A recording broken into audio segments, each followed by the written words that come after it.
So it was probably day 6, and one of the cool things that we got to do was ride with local people. Through the power of social media, people would ride with us for a number of miles.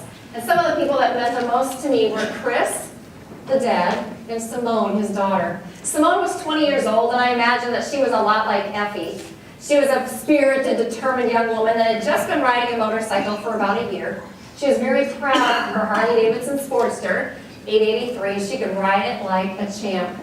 So Chris was leading us through Pennsylvania into Ohio, and as we were riding, we ride in a staggered formation. So Dad, Chris was first, Simone was second, I was third, and then my friend Chris was taking up sweep in the very back.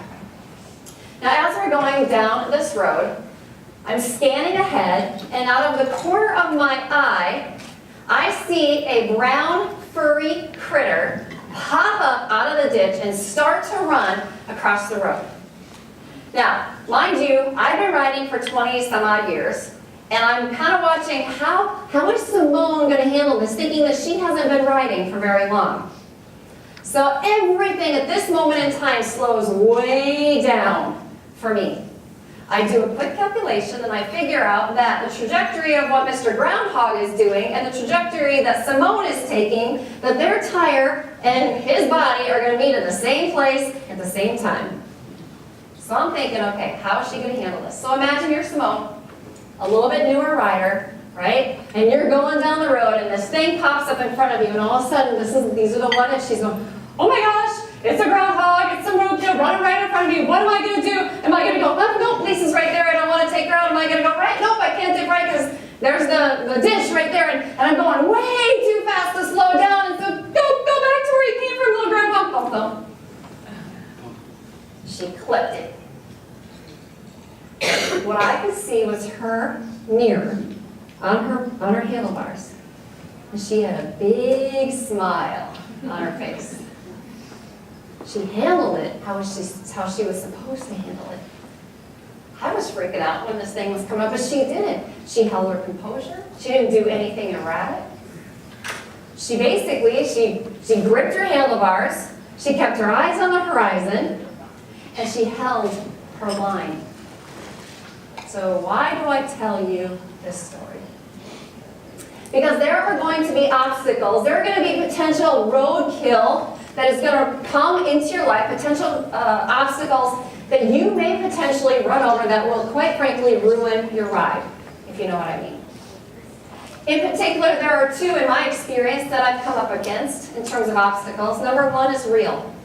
There are real obstacles out there that you don't have any control over. So we're coming out of a really great market in 2017, right? 2018, what happened? Kind of came down. And that makes your investors nervous, right? They ask a lot of questions. You've got to rebuild that trust with them. And do I dare say anything about the Department of Labor and the changes that they put on you last year? She's saying no. That's an obstacle, right? Those are things that you don't have control over. And the second kind are self-imposed obstacles. That's when we get in our own way. That is when we second guess who we are and what we can do. And our inner critic is louder than our inner coach. We underestimate our value and what we can accomplish. And ladies, we push the rock into the road ourselves. I do that all the time. I am my own worst enemy. There's lots of studies that were done out there that women lack self-confidence, and our self-doubt is at an all-time high, and it's holding us back, ladies. I don't know if any of you feel that, but I battle it every single day. There's an article written called The Confidence Gap, published in The Atlantic. There's now a book written called The Confidence Gap, written by 2 journalists. And they say that women, if we're not 100% assured that we know how to execute job functions, we are not going to apply for a promotion. Anybody want to guess what the percentage is for men? 60%, you've read the article in the book, right? 60, if they know 60% of it, they're like, hey, I'm confident enough that I'm just gonna be able to handle whatever comes my way, right? We're afraid that we predict we're gonna do worse on tests, and we underestimate our abilities. It's holding us back. We have external forces that we give credit to. So if we accomplish something, or if we think that it's our external locus of control, that it's not us that did it. And we're afraid to try new things, and if we don't try new things, we're not going to accomplish things, right? Because our courage is low.